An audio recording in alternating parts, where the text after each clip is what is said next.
Welcome back. We're going to take a quick look at today's top 30 and we'll be covering Leo token, Toncoin, Chainlink, Atom, Monero, Ethereum Classic, Bitcoin Cash, Stellar Lumens, and we'll end with Quant at number 30. Let's get straight into it. Leo against BTC. Ooh, we're so close to breaking the skinny pink line. Are we going to see, I think we're going to see something really big. It's either we see a psoop towards the upside or a psoop towards the downside, right? This is a consolidation and you can see things are getting tighter.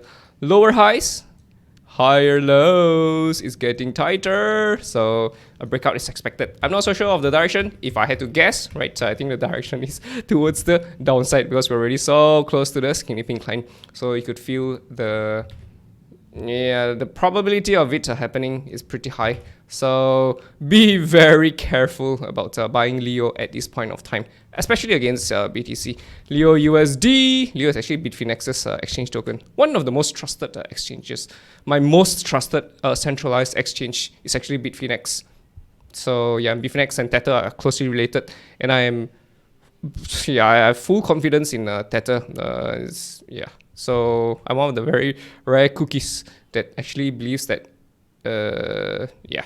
there's just nothing wrong with Tether. So anyway, where are we? Yeah, we're under the skinny pink line, so this is not good. This means that the bearish trend has already started. It's just that the BTC pair, I think, is slow to respond. So yeah, I think there could still be more downsides for Leo against USD. I think there are clusters of stop sells over here that will probably be taken out, right? And this will bring us to the Fibonacci golden retracement ratio at 0.618. Ta-da! Which is still, I don't know how long is this. What is this? 50? Another 50% more to go, right? So I can't say for sure how much lower we're going to go. You know, I have no targets except the Fibonacci retracement tool as a guide, right? But yeah, just no targets for Leo. Not at this point of time, but I would still be expecting more downside for Leo against USD because we've been on a rampage, and yeah, it's only normal, right, that we see some sort of a retracement because nothing goes up forever. Eventually, you have to pay the price. Everything pays the price eventually. So yeah, there you freaking go. That's Leo for you. Moving on to be Toncoin. Ton BTC. Ow.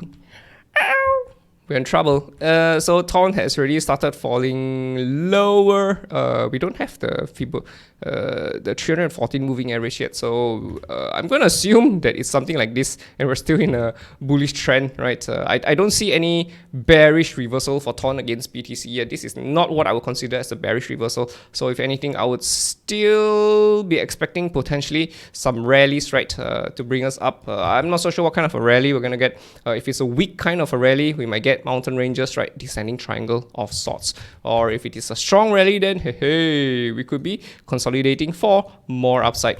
That would be the best case, best bullish case, but yeah, we'll have to take things one step at a time, right? Ton against USDT. Look at this. We are dropping. This is not good. This was something like a symmetrical, something like that. Yeah, but we broke lower instead of going higher, right?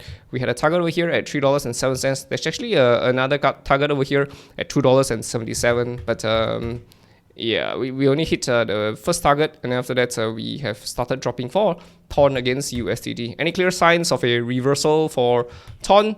And no, I don't see any clear signs of a bullish continuation. No signs of a bearish reversal or anything, right? But we know that this is the support line. So the moment we break back under the support line, that's it. That is it. Sayonara to the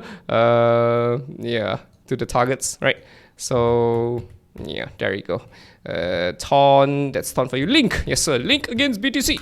So for Chainlink against BTC, is acting a bit strange, right? Yes, we are aware that we are in a falling channel, falling wedge kind of a structure, but yeah, I don't see any breakouts yet. You know, it would be great if you see a proper breakout for Chainlink against BTC. But again, we are aware that there is some inherent dangers over here, some clusters of stop sells over here. So we could just hit the clusters before heading back up, something like that. Could we still see new lows? Yeah, sure, of course, but I wouldn't consider this as a proper tradable chart pattern. Not at the moment. Link against USDT will see us still in wave 4, right? This is 1, up 2, down 3, 4, yeah, 5 ways down, right? Roughly 5 ways down. So Yeah, we're still expecting to hit sub $4. I'm not sure if we're going to be hitting target number 2, but we're expecting to hit target number 1, $3.85. Yeah, sub $4 is still being expected. We're at 570, so yeah, there's still some ways to go. Yeah, I don't think we're in a bullish trend yet. We're still under the skinny pink line, largely still under the skinny pink line, so things just aren't really looking that perky. So while the trend is still bearish, we will remain with our bearish bias for Chainlink against USDT. So be careful about rushing into a trade too soon for Chainlink, especially towards the long side. Atom against BTC. So for Atom against BTC, we're still hovering around the skinny pink line. Again, no clear signs of a proper tradable chart pattern. Would be great if we complete a very nice, symmetrical here. Then by 2024, right, we start a super breakout for Atom. That would be great, but I don't see it yet. So we're not too sure about the direction for Atom BTC. Atom USDT is still not clear as well. We're still not too sure what Atom is trying to do. We don't have any more downside targets though. But if Atom drops lower, right, and we keep bouncing and we keep forming a bearish chart pattern, this whole thing could be a descending triangle. We could be heading much lower. So that's that for you. Yeah, again, in terms of our tradability, we still don't see any clear signs of a proper tradable chart pattern. Not yet. So yeah, we're not rushing to anything. Not for Atom, not at the moment, right? Monero against BTC. Here we are. We still have our target over here, 0.0154. Right now we're at 0.0088. So yeah, we're slowly crawling our way up. Such is the nature of Monero, right? Monero against USDT. I'm not so sure what's happening. Could this be a symmetrical triangle that could see us break higher for Monero against USDT? Sure.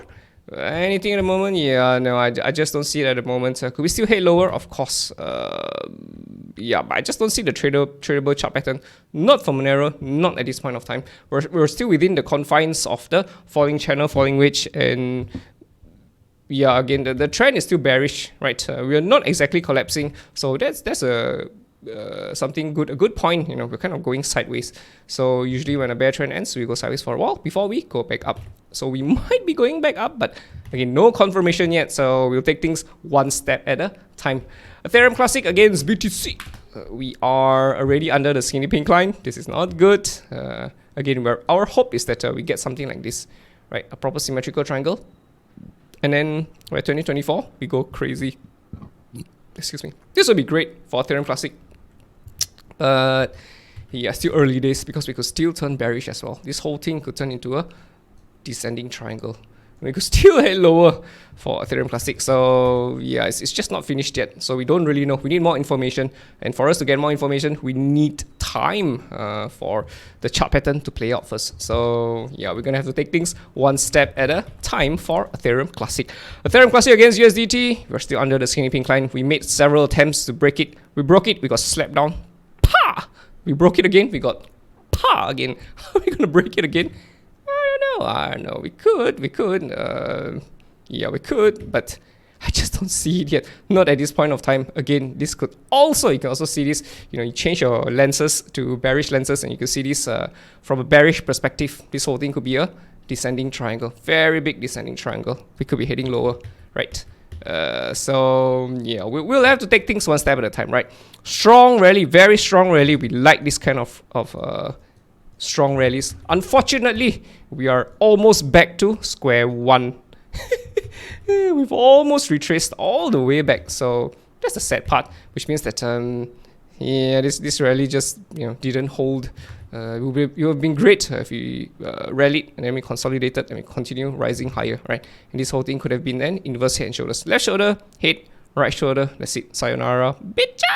And then we go crazy for Ethereum Classic against USDT. But yeah, unfortunately, not everything goes the way we expect it to. So such is life, boys and girls. Such is life. Bitcoin Cash against BTC. Yep, the skinny pink line, we're still under it. We're still in a bearish trend against Bitcoin. So again, if you shifted all your money, right, when there was a chain split and you shifted all your money into Bitcoin, you would have done so much better compared to having your money in Bitcoin Cash, right? As proven from the Bitcoin Cash Bitcoin chart right? Your money in Bitcoin would have done, I mean, just flip it over. Your money in Bitcoin would have done so much better, right? So yeah, it is what it is, right? However, it could be time for Bitcoin Cash to shine, right? We are expecting Bitcoin Cash to form a potential, right? ABCDE, and then we go higher, right? ABCDE, pump, sayonara, bitches. We head to, I don't know, 5,000, 6,000, 7,000, 10,000 maybe. But, you know, we just don't see it happening yet. We are aware that things are slowing down. Things are slowing down for Bitcoin Cash, which is good. But, yeah, it's just not really doing that well. Not at this point of time. So, yeah. But the falling channel is very clear though. The only thing is that we're very close to the lows over here at $73. We're at 99. Are we going to drop lower? Right? Are we going to take out these lows and form a new low over here? Are we going to do that? We don't know. We don't know. It's the chart pattern that, yeah, there's just nothing much happening for Bitcoin Cash. Not at this point of time. So I would definitely love to take a trade for Bitcoin Cash, but it just isn't happening for us right now. So, yeah. Such is life, boys and girls. Such is life. Stellar Lumens against BTC. Here we are. We're expecting this falling channel, falling wedge to complete. But again, clusters of stop sells here, and even here as well. So we may drop all the way down, take out everybody's stop sell before going back up. So if that were to happen, what is the percentage more to go? Potentially, I don't know, 42% for Stellar Lumens against BTC. Potentially. We may even miss taking this out. We may just take this to this one and this one, right? These two clusters. And after that, we start reversing, right? This would be 21%. Maybe another 21% for Stellar Lumens. We are not too sure ourselves. So, yeah. We have a target over here at 7 cents. We were very close to hitting it. We were at 7.07 cents. Almost. We're almost home. We're almost home, boys. Will this be it? You know, we hit 7 cents and then we just start a super duper reversal for Stellar Lumens. Possible, but I just don't see it yet. So again, we have to be very, very careful about rushing to anything at this point of time. So yeah, we're taking things one step at a time for Stellar Lumens. Moving on, Quant. Yes, sir. Quant against BTC. So for Quant against BTC, we're still above the skinny pink line, right? And we feel like there could be a rally coming on for Quant against BTC. I'm not too sure myself. I don't see any clear signs of a proper tradable chart pattern yet. I mean, of course, if you get mountain ranges over here, right, we could be heading lower, descending triangle for sure. So it depends, you know, are we going to be forming valleys instead, right? Or are we going to be forming mountains instead? Is it mountains or is it valleys? Only time will tell. Quant against USDT. Yeah, we are afraid. Can you see this? Can you see these, boys and girls? Left shoulder, hit, right shoulder, palm, gets slapped down. Right. That's a possibility that it could happen. Yeah, we might even get a shooting star over here on the weekly. It's already Thursday though. So if we can hold the price above $100, and you can even see that the support line is conveniently located at $100, right? And we have been testing $100. Test. Yeah, it's like wood. If you not hit enough times, wood will eventually break. So yeah, the support will eventually break. And yeah, there could be much more downside for Quant against USDT. So you need to be very careful about rushing into a trade too soon towards the upside. Yes, previously there was a very nice inverse head and shoulders, right? We were expecting to head towards Valhalla, but we stopped short of going to Valhalla, and yeah, we are back under the support. The moment you break the support, right, and you're consolidating right under the support, yeah, that's it. It's out. It's out. It's not going to happen anymore. So that's it. That's what you call a chart pattern invalidation. It happens, and this is life. Such is life, boys and girls. Such is life. All right, I guess that's it for today's Crypto TA Top 30. Hope you guys enjoyed it. See you in the next one, right? See you. Ta-da.